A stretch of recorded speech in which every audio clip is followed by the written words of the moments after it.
પાટણમાં ચોરમારપુરા પ્રવેશ માર્ગ પર આવેલા બ્રિજ નીચે ₹1,20,00,000 ખર્ચે પ્રોટેક્શન વોલનું નિર્માણ કરવામાં આવનાર છે, ત્યારે આ પ્રોજેક્ટનું ખાતમુહૂર્ત પાટણના ધારાસભ્ય કિરીટભાઈ પટેલે હસ્તે કરવામાં આવ્યું. તો આ પ્રોટેક્શન વોલ ચેકડેમ તરીકે કાર્ય કરશે કે જેનાથી આસપાસના વિસ્તારના ખેડૂતોને સિંચાઈ માટે પૂરતા પ્રમાણમાં પાણી મળી રહેશે. તો આ ઉપરાંત આ પ્રોજેક્ટથી વિસ્તારમાં બોરવેલના તળ ઊંચા આવવાની અપેક્ષા છે કે જે ભૂગર્ભ જળસ્તર માટે લાભદાયી સાબિત થશે. ખાતમુહૂર્ત કાર્યક્રમમાં કોંગ્રેસના શહેર પ્રમુખ દીપકભાઈ પટેલ, માઇનોરિટી સેલના પ્રદેશ મંત્રી ભુરાભાઈ સૈયદ, કોર્પોરેટર સમીનબેન સુમરા, કોંગ્રેસના કાર્યકર્તા યાસીનભાઈ સુમરા, અમરતભાઈ પટેલ, મધુભાઈ પટેલ, ભરતભાઈ પટેલ, પાટણ તાલુકા પ્રમુખ શ્રવણજી ઠાકોર તેમજ આસપાસના વિસ્તારના ખેડૂતો ઉપસ્થિત રહ્યા હતા.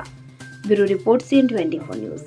હવે જુઓ દેશ દુનિયાની તમામ ખબરો તમારી આંગળીના ટેરવે. ઉઠાવો મોબાઈલ અને Google Play Store પરથી ડાઉનલોડ કરો અમારી CN24 ન્યૂઝ મોબાઈલ એપ.